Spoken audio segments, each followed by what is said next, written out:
Dr. Vince, maraming salamat. Magandang gabi po. Magandang gabi po sa inyong lahat. Ang akin pong pagbati, unang-una, naniniwala po ako na ang Kapaskuhan ay para sa ating mga anak.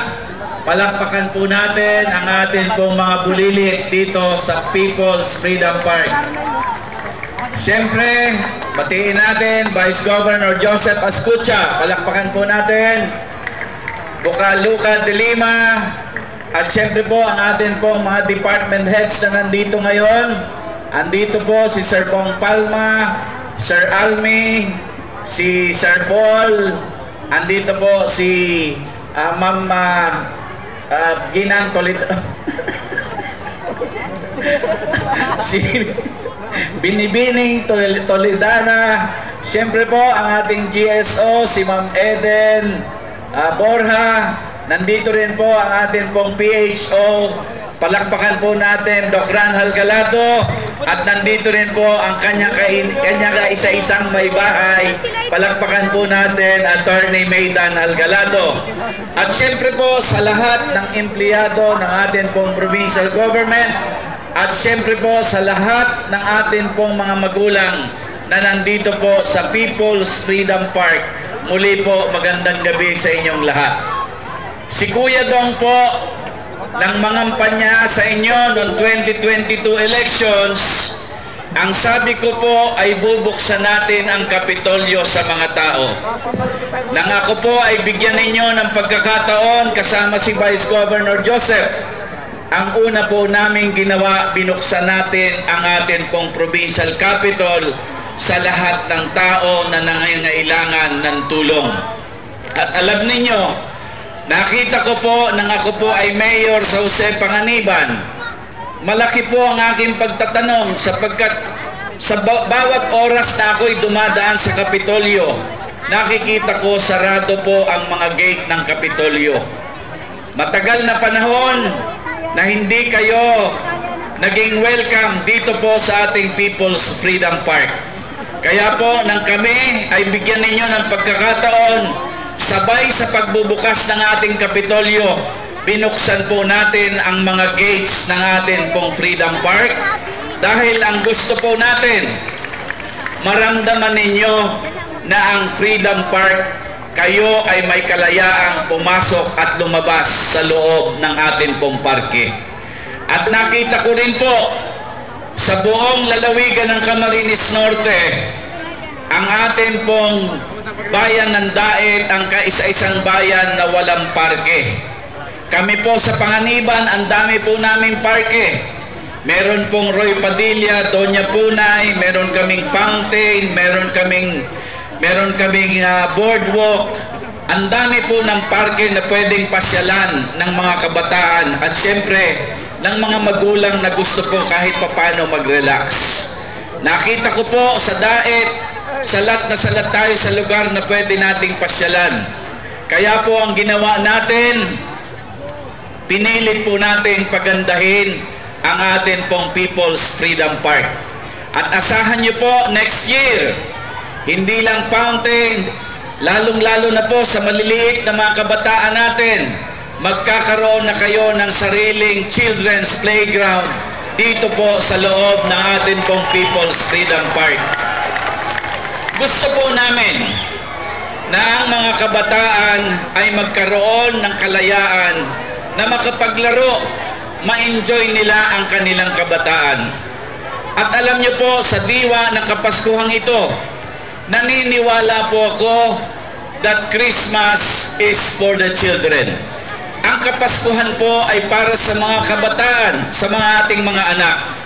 Alam niyo po, nung ako'y maliit pa, dumadaan ang aking birthday, dumadaan po ang mga bakasyon, pero sa isang taon ang lagi ko pong iniintay ang Kapaskuhan. Kaya po para sa akin, tayong mga magulang, dapat lamang nabigyan natin ng kasiyahan ang atin pong mga anak. Alam niyo po, for 2 years, alam niyo po, 2020 hanggang 2021, walang Kapaskuhan ang mga kabataan. 2022, last year, nakapag-celebrate tayo pero pigil na pigil. Pero itong 2023 Christmas, ito po yung pagkakataon, lubos na lubos nating mararamdaman ang Kapaskuhan.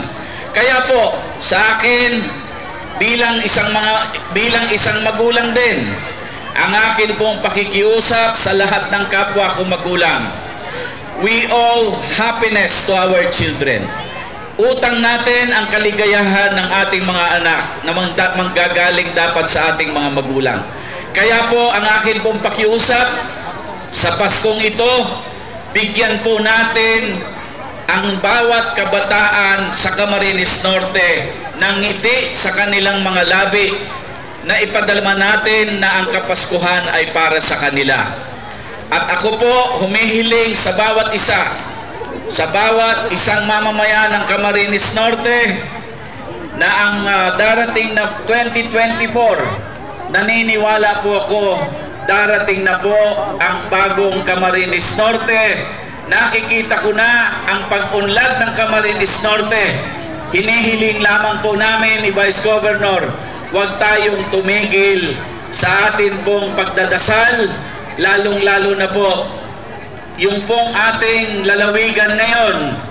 Maraming mga kabataan natin, merong mga pagkakataon obligado pang lumabas ng probinsya para maghanap lamang ng trabaho. Ang pangarap po namin ni Vice Governor Joseph, ang trabaho ay dapat nandito sa Camarines Norte. Nang sa ganon ang atin pong mga kabataan pagdating ng panahon, hindi na nila kailangan lumabas pa ng probinsya. So sa pagkakataon pong ito, inuulit ko po, ang Pasko, ang Kapaskuhan ay para sa mga kabataan. At ang pagbubukas ng ilaw, mamaya, ito po ay sumisimbolo na ang liwanag na ibibigay ng parking ito ay magsisimbolo na magbibigay ng kaliwanagan sa buong lalawigan ng Camarines Norte, na ang Camarines Norte ay may maliwanag na kinabukasan at ang bawat mamamayan ng Camarines Norte ay magkaroon ng maliwanag na kinabukasan. Kaya po, sa araw na ito, sa gabing ito, opisyal natin bubuksan ang atin pong Kapaskuhan. Kaya lang, alam nyo naman siguro, September pa lang, Pasko na sa buong Pilipinas. Pag narinig na natin yung boses ni Jose Marichan, sigurado alam na natin, magpapasko na. Pero uulitin ko, opisyal na natin na isi-celebrate ang Pasko. At hinihingi ko po, sama-sama tayo, salubungin natin ang bagong taon ng punong-puno ng saya at punong-puno ng pag-asa. Maraming salamat po. Merry Christmas sa inyong lahat. At magkaroon po tayo ng masagana at maliwanag na bagong taon. Maraming salamat po at maraming salamat sa atin pong mga kababayan. Thank you so much! Maraming salamat po, Governor Ricate Dong Padilla. And of course, grabe, nakakatuwa po yun dahil alam nyo po ba, marami tayo mga kababayan na talaga naman nag-e-enjoy sa ating Freedom Park dahil halos araw-araw, gabi-gabi ay talagang dinadayo po ang ating Kapitolyo at ang ating Freedom Park. Hindi lamang po yan, syempre nabuksan na po natin muli ang ating fountain na nagre-represent po yan ng tuloy-tuloy na pagdaloy ng ating pag-asa bilang Cam Norteño. And right now, tulad nga ng sinabi ko po sa inyo, ay tuloy-tuloy na po nating bubuksan ang pagpapaliwanag po ngayong gabing ito. Ayan, kaya, ladies and gentlemen, inaanyayahan pong muli dito sa harapan ang ating minamahal na gobernador. Kasama po ang ating mga espesyal na bisita, Attorney Maidan, ang lahat po ng mga head po natin sa mga opisina. And of course, kasama rin po natin ang ating Tourism Council President, Sir Don Jason De Belen, at lahat ng ating mga... And of course, eto na, tawagin din natin ang ating mga nagagandahang beauty queens title holder, ang ating Miss Bicolandia Isandra Dorobat, and our Miss Teen Universe Asia Maria Socorro Luz Aspe. Ayan na. Eto na. Eto na. Dahil alam kong excited na ang bawat isa ngayong gabing ito. Kasama na po natin ang ating mga espesyal na bisita. Kasama na po natin ang ating mga guests. And of course, eto po, matutunghayan na natin. Ibibigay ko na po sa ating minamahal na gobernador ang hudyat ng pagbubukas ng ating provincial capital and of course our Freedom Park. Gob, do the honor para sa ating countdown. Okay, handa na tayo. Patayin na ang mga ilaw.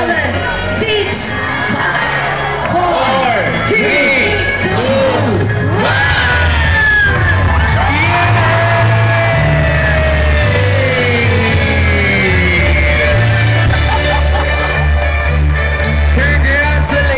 Sa ating lahat, napakaliwanag. And of course, Merry Christmas and a Happy New Year, Camarines Norte!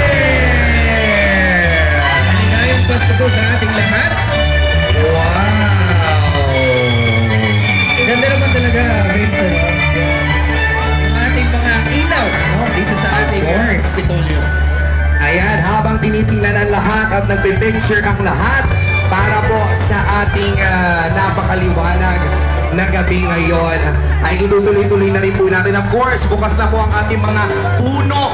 Kaya ang title natin yan, Puno, pero puno ng saya at pag-asa po yan. Yay!